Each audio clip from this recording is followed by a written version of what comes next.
Hey y'all, welcome back to Scared of Beautiful.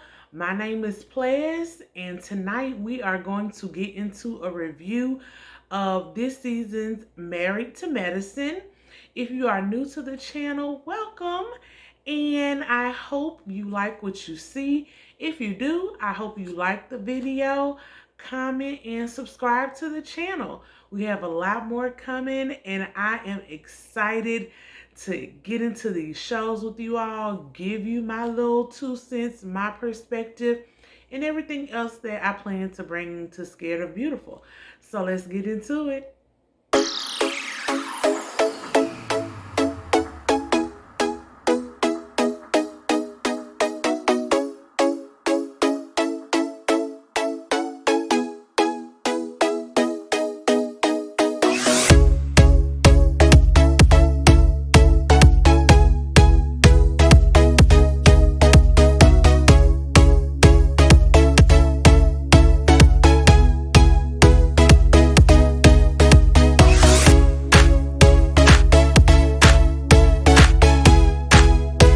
The ladies of Married to Medicine Atlanta, the original franchise, are finally back. COVID caused such a long hiatus, and I really miss this show, y'all. I love this show. I have followed it from the beginning. It just really warms my heart to see Black women, professionals with mostly good marriages, giving us some good television. We get to see positive things about the upper middle class of Black America and a little drama here and there. It wouldn't be reality TV without the drama, but we do get a lot of positive things in this series. So let's get into the episode. We pick up where we left off last year with the reunion, where Jackie, Simone, and Heavenly were having some difficulties in their friendship. Simone feels like Jackie sided with Dr. Heavenly in their mini battles last season. And to be fair, Jackie did. She didn't speak up in Simone's defense, and Simone did not take that lightly. She is a loyal friend. She feels like Jackie owes her an allegiance because of their 20-year friendship. So we see that the friendship is still a little strained despite the fact that they appeared to make up at the last reunion. Next, we talk about the effects that the pandemic have had on the cast. And like I said, this is a cast of people who are heavily involved in the healthcare field. One of the spouses in the group of couples is a doctor, either the husband or the wife. And then you see how it affects the whole family. COVID-19, the coronavirus, has been disproportionately impacting African Americans. So I thought that was very important that this group of doctors handled that face on and brought it to the forefront for us to see on reality TV. It's really good to capture, but I will say, living through 2020, going through the pandemic as we currently are, it gets to be a bit much to relive the early parts of the pandemic. So hopefully we won't see that much about it. I know that they're deeply ingrained in the field, but part of the reason of watching these shows is like an escape, from what's going on in our everyday lives. So yes, it's important to touch on it, but I hope we speed on through it. Next, we talk about George Floyd. The other big impact that 2020 had was the talks around George Floyd, seeing him being murdered in the streets at the hands of cops who were abusing their power. To see him suffocated in 7 to 8 minutes with a knee on his neck was devastating for most of Black America. And honestly, it should have been devastating for any American that had a conscience and a heart. It sent shockwaves around the world, not just the country, and there were demands for justice. People took to the streets. We had protests in all cities, Atlanta included. So we get a good overview of how George Floyd impacted the husbands and the sons of this cast and the mothers who had to have those conversations with their children, whose children wanted to go out to protest. Again, a very important message. But with living through it, it's a very hard message to have to relive. All of 2020, y'all, was just a lot of trauma. So if you're like me, I hope you have a good therapist. I hope you're still having these conversations with your family and just finding a way to push through it and be resilient the way our people have always been. It was important to hear the perspectives of the men in this cast. We'll get more into it in the review, but I liked that they opened up with it and showed us what exactly has been transpiring with the cast since the long break that was mainly spurred by the pandemic and everything that happened after that. Next, we go to the first scene with the cast with Dr. Damon. He has set up mobile COVID clinics where they were offering COVID testing for low income persons and people who have been disproportionately impacted by the pandemic. And as Dr. Jackie was letting one of the people in the car know, COVID has had a disproportionate impact on Black people. More Black people, especially early on in the pandemic, were dying at the hands of this virus. It was very real. It still is very real. And I hope you all are still out there being safe. Um, Simone didn't come to this event. We saw Dr. Scott, Dr. Heavenly, Dr. Jackie, Dr. Eugene, and Simone was one of the doctors who's been with the cast since the beginning and did not come to help out at this mobile clinic. We don't know if there was maybe a conflict with her schedule, but of course, because of the ongoing issues with her and Jackie, it lends a little drama to the situation. Simone didn't even show up for this charitable event. That's not usually like Simone, but we'll see what happens. So, Jackie admits that Simone and she have not talked since the reunion in New York. And she says, from her perspective, Jackie feels like Simone did not take up for her in her issues with Buffy, who was on the season last year, and that she acknowledges her friendship with Heavenly has drawn a wedge between her and Dr. Simone. I just, you know, Jackie for me, and she's a homegirl. I'm from Mississippi.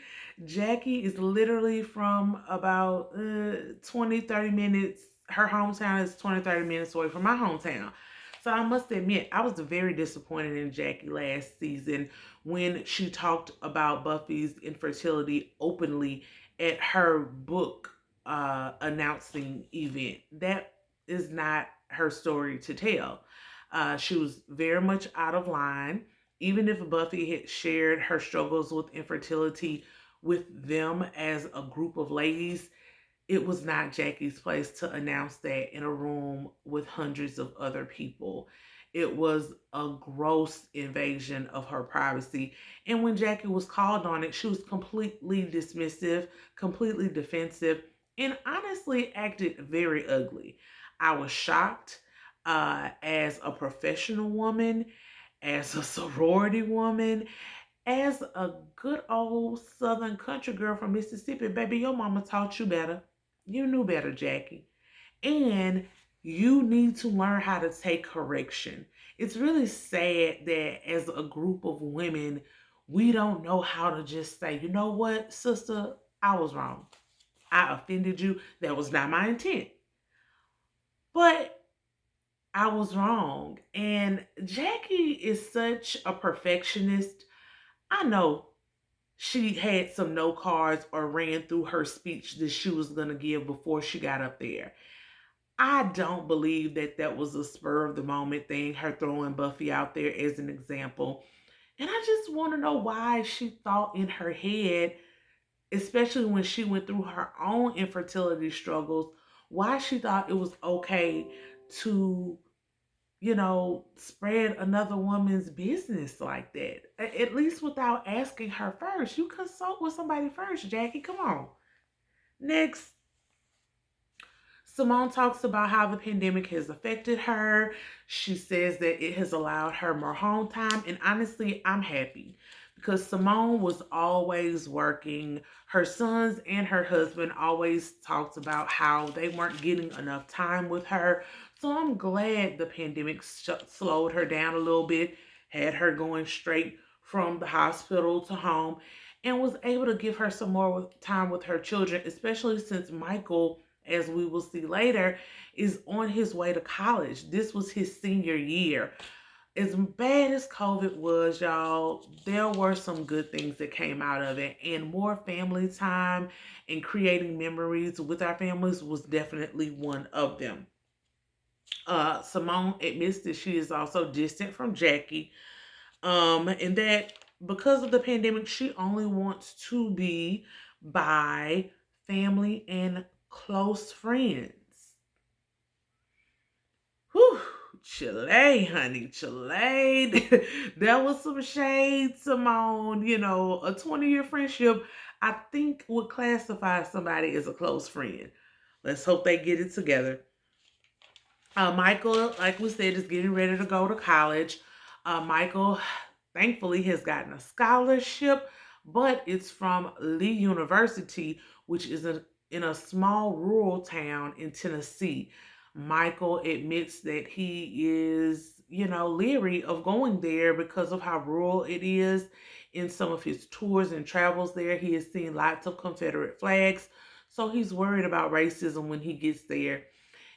It just was really sad to me that this vibrant young man, 18 years old, his whole life ahead of him, has to deal with this sort of stress. But unfortunately, it's a reality for our Black children in America.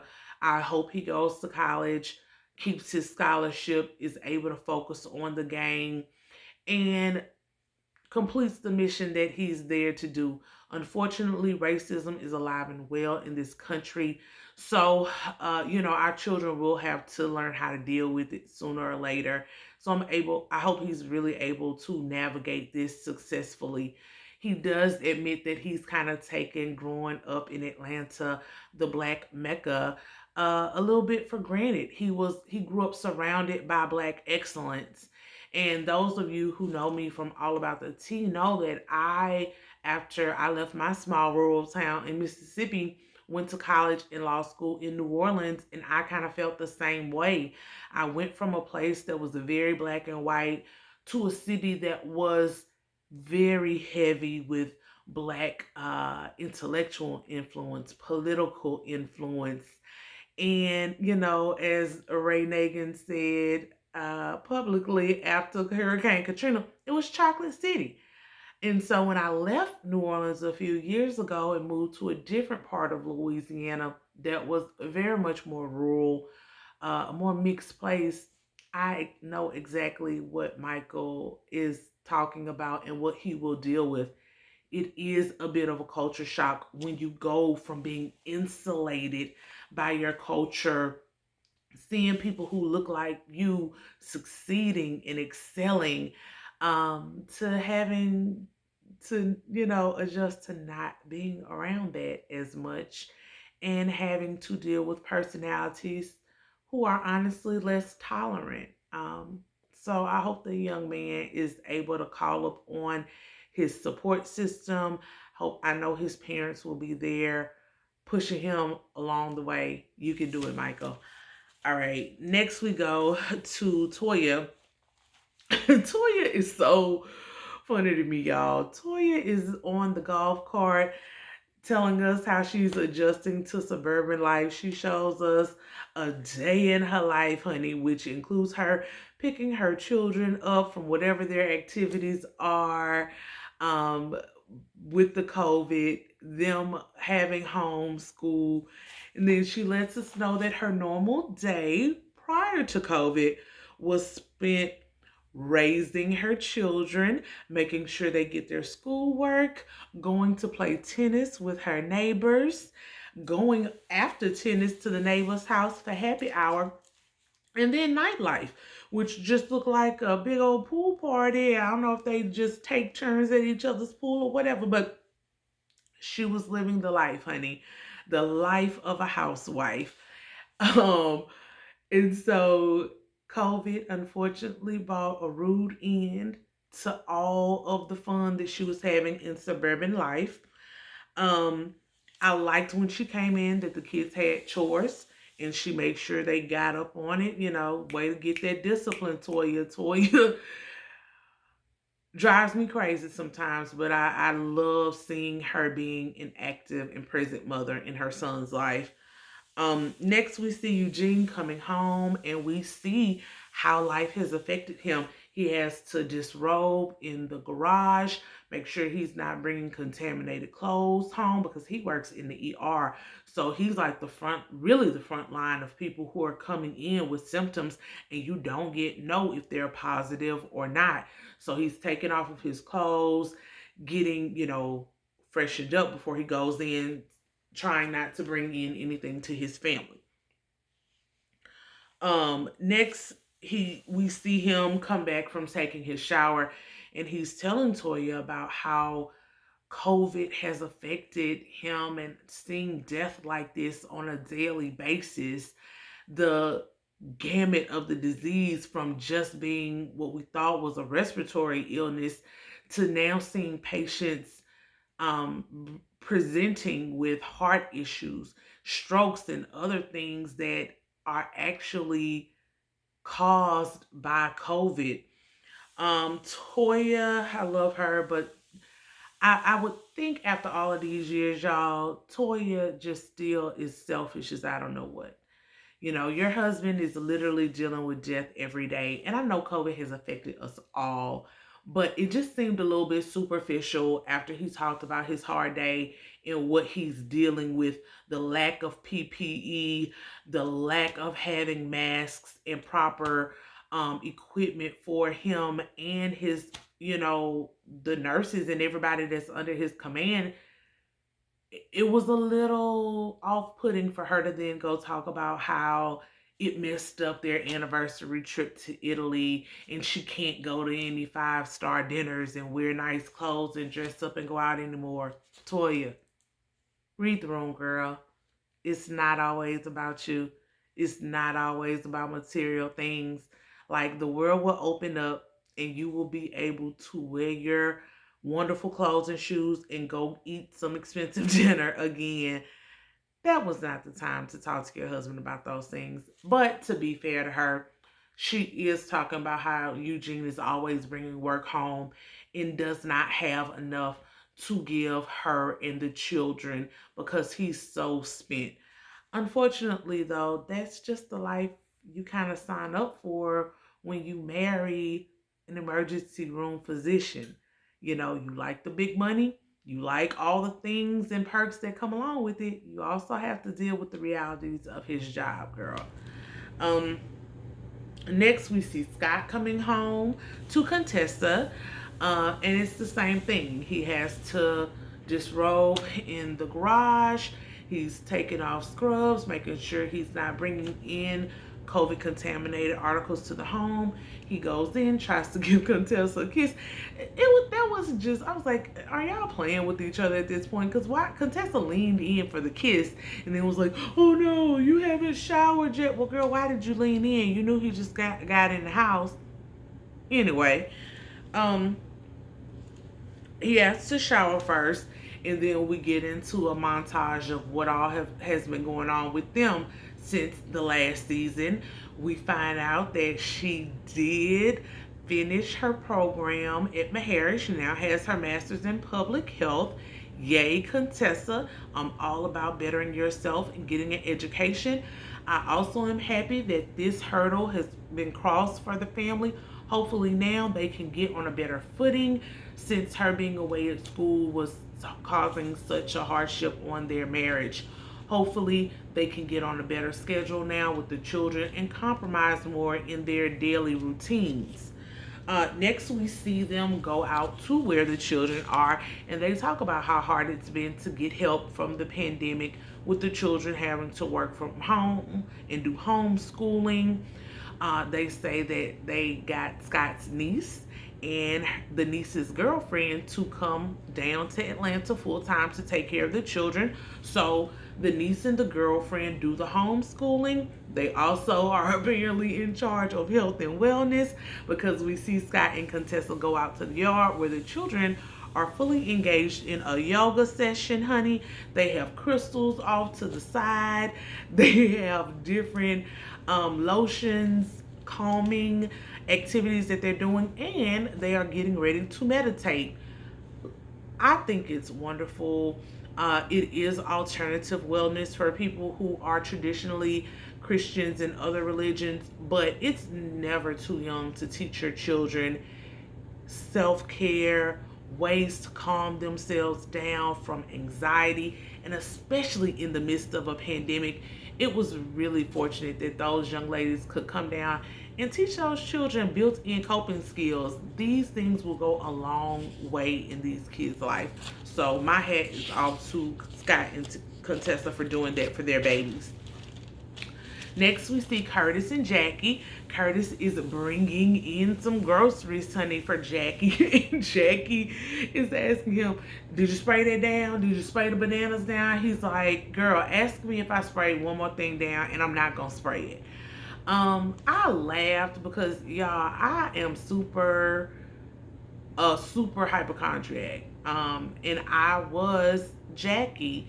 The only difference is I was getting my groceries delivered from Whole Foods because I wasn't going into the store at all between like March and September. And even when they were delivered, once I got the bags in the house, I would take every piece. I mean, I wasn't spraying them down, but I would spray the outsides of the containers if they needed to go in the refrigerator or the cabinets. And if it was actual fruit, vegetables, and things like that, I had a fruit and vegetable wash.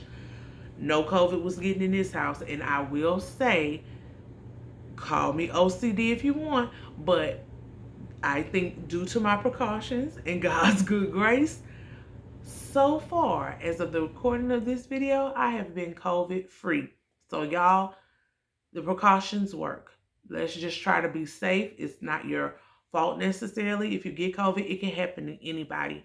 But let's try to be safe. I want as many of us alive and around to tell these stories in 20, 30, 40 years to our children and grandchildren as we can get, okay? Stay safe, that's all I'm saying. Okay. Next, they let us know that their house renovations are done. I'm so happy for that because, again, there was a big point of contention for this couple. The house looks gorgeous. Curtis is still, of course, complaining over the budget and what was spent. They still need to furnish the house, but they were able to get all of the things that they wanted in their home. And look, your home is where it's your sanctuary. You should have what you want as long as you can afford it. So I'm happy for them on that. They start talking about Heavenly throwing this party for Dr. Damon. We learned it's his 50th birthday coming up. So even though we're in a pandemic, that's a big milestone birthday. And they want to get together and celebrate Damon. But this will be the first event where Jackie and Simone meet. And Jackie shares with Curtis that she's nervous. They have just been kind of, hey girl, bye girl, when they see each other in the hospital parking lot. They have not had any substantive conversations. And Curtis lets Jackie know, both of you all are stubborn. Somebody has to break the ice. And Jackie says, well, she just waves at me and dismisses me, and I don't think she really wants to put anything into it. And Curtis reminds her, you're doing the same thing. And I'm here for Curtis and his wisdom. Someone has to be the bigger person, Jackie. And y'all are in y'all's 50s. I just really hate to see more mature women acting like high schoolers, y'all. That's really what this is. They are acting like they are in 19th grade, and I'm over it. Somebody has to break the ice. So I was glad that Curtis held Jackie accountable and, told her the truth. Next, we see Heavenly. Y'all will find that I am no Heavenly fan at all. But she's getting the party ready for Daddy. I wish we could stop calling him that too. It's been too many years. I don't want to call him Daddy anymore. His name is Damon. The boy is Damon. Call him Damon. Anyway, she's getting the party ready. It was cute. It definitely wasn't a Mariah party, honey. Um, it was a little lackluster. I'm gonna let her slide because we are in a pandemic, but it was just kind of basic. We watch these shows again to see the glitz and the glamour, and it just wasn't a lot of that. The handmade signs, the scotch tape left a lot to be desired. The overall beach theme and the crabs in the bucket with the Easter basket cellophane, honey, was interesting, but we want to be safe. It's COVID outside. So I do applaud the chef for trying to be innovative with a way to feed the folks, but still keep everyone safe. Next, we see all of the couples getting ready to go to said party for Damon. And we see Simone and Cecil and Latoya and Eugene. And we are introduced to the new couple, Anila and her husband, getting into like a party bus to go to the party. They're going to do a little pregame. Toya, as we already know, she loves her Patron and she is drinking already and drinking heavily. And apparently has been drinking all day.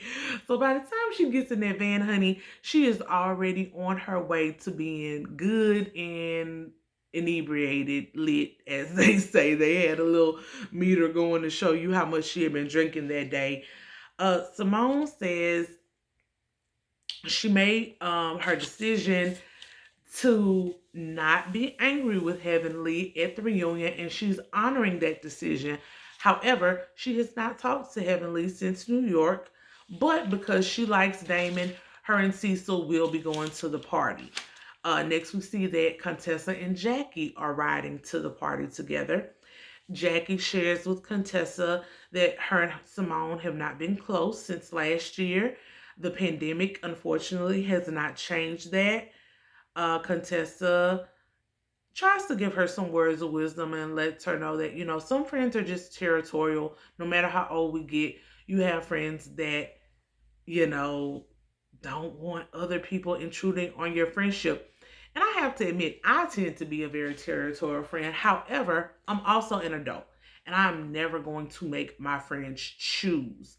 However, I think it's a natural feeling when you feel like I've been friends with you for 20 years and you let this chick run up in here who's just been your friend for 2 or 3 years and drive a wedge between us. And that's honestly what Heavenly did.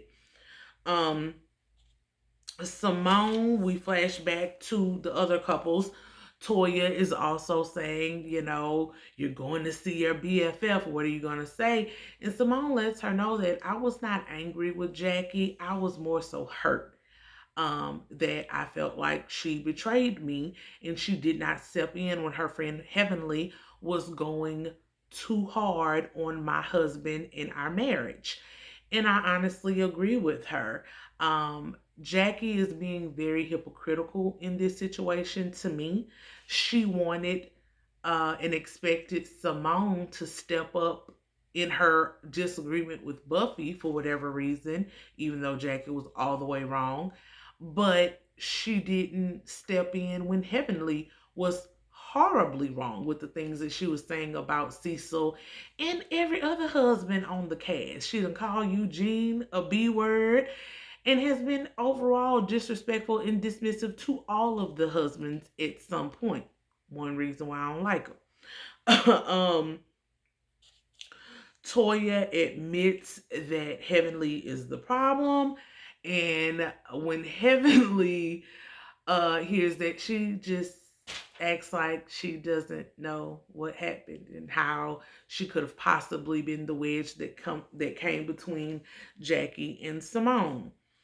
Contessa, um, you know, it was very interesting to me seeing Contessa and Jackie talk.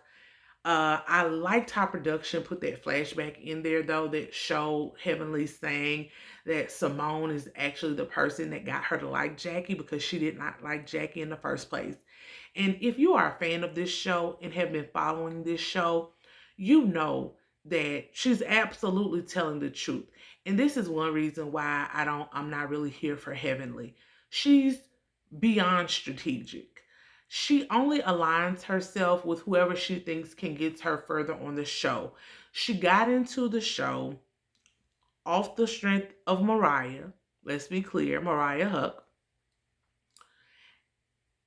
But then once Mariah, fell out of the graces of the other ladies, she quickly switched sides and was Team Simone. But then I think she paid attention and realized that Jackie is, for whatever reason, the golden child, the favorite of production, and I think of Bravo. Even tonight on Watch What Happens Live, Jackie was the person who appeared on Watch What Happens Live. And usually your top castmate is the one who leads the promotion for the show, which by that theory would be Jackie.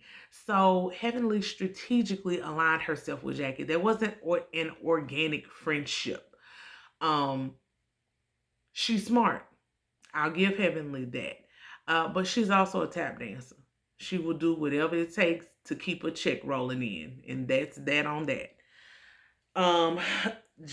Contessa and Jackie are back in the car, and Contessa is talking about how much Jackie and Simone have to get their friendship back together because she claims that they are the foundation of the group. Again, no ma'am, Pam. Like, y'all let y'all's whatever distaste for Mariah Huq go too far. Mariah Huq is the foundation of this group. Without her, none of y'all would be collecting a check at all. She set it up. She brought you all to the table. So let's get our facts straight, Contessa. Jackie admits that she's very sad about the state of her and Simone's friendship, but she's not going to cry. She spent too much money on her makeup, and she is trying to enjoy herself for one time during this whole pandemic. Contessa arrives to the party. And when they get out of the car, Heavenly is checking their heads with the thermometers. Contessa immediately shades Heavenly on her attempts to detect COVID with her thermometer and lets everybody know that that's not the appropriate way to test for COVID, and that Heavenly wouldn't know that because she's a dentist. I went to Xavier University of Louisiana, y'all. It graduates a lot of people who go on to have healthcare careers. I myself was actually a pre-med student before I switched to pre-law. So the battle between doctors and dentists, I'm very familiar with, and it's always very funny to me, particularly when it's directed at Heavenly, because she deserves all the shade that she can get. But I was glad that Contessa was actually telling us as well, the general public, checking someone's temperature doesn't matter. Half of the people who get COVID never have a fever. I wish people would stop thinking, and the healthcare industry perpetuates it, because everywhere you go, every doctor's appointment I've been to since, at the door, they're checking your temperature, but that's not something that you should automatically go by. Anyway,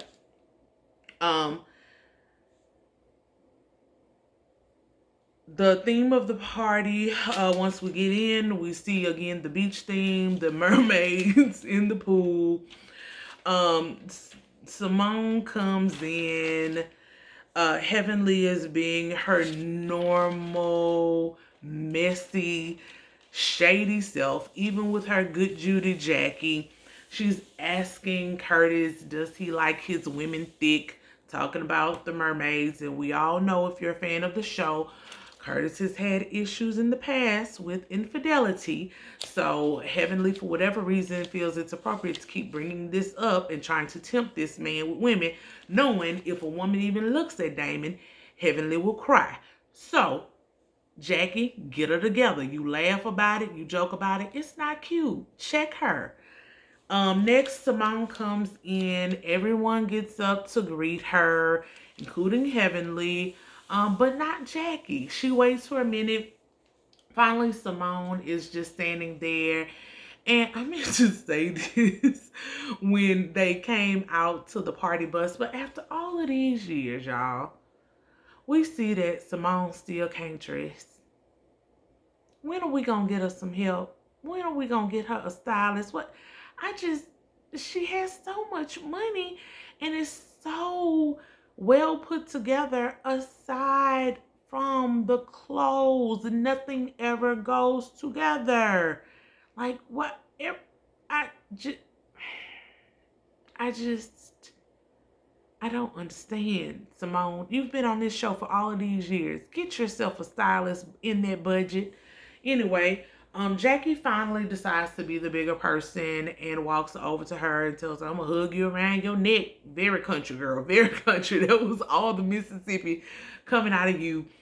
Simone does allow her to hug her. They have a little kiki, but you can tell that the conversation is forced and strained. Toya busts her drunk self through the mix, talk because she's hungry and saying, "Y'all, we got crabs in a bucket. I knew they were gonna be here." It was some comedic relief that we needed, and ironically, there are crabs in a bucket there, not just them crab legs that Toya was trying to get to in the bucket. Heavenly talks with Simone. They give Simone and Cecil give Damon his birthday card and gift. And Heavenly, of course, takes that time to brag and put on her front about how perfect her and Damon's marriage is and how much sex they're having, girl. If you gotta keep talking about it, Heavenly, no one believes you. No one. I'm glad Mariah was such a graceful person. I don't wish ill will on anyone, but Heavenly will take you there. And I'm sorry, after all these years and her talking about her perfect marriage, I kind of wish Mariah had released those receipts that she was talking about. I understand the Michelle Obama, when they go low, we go high, honey, but sometimes you just need to get low. As many times as Heavenly has talked about people's mamas and marriages, I just sometimes I kind of wish she got a dose of her own medicine. Anyway, maybe I'll get my wish this season. Maybe not. We'll keep watching. The men's scene was very poignant to me. We get to the men. They're sitting around in their group talking about COVID, but more importantly, talking about the effects that the George Floyd situation has had on them, their sons. And Cecil and Damon both share their own experiences with law enforcement and being racially profiled for crimes that they've never committed. And for me, it was very important on a national level for the national public to see men who we always say, right, they're respectable, they're doctors, they're highly educated men, still, because of the color of their skin, have to deal with police brutality and have dealt with that, unfortunately.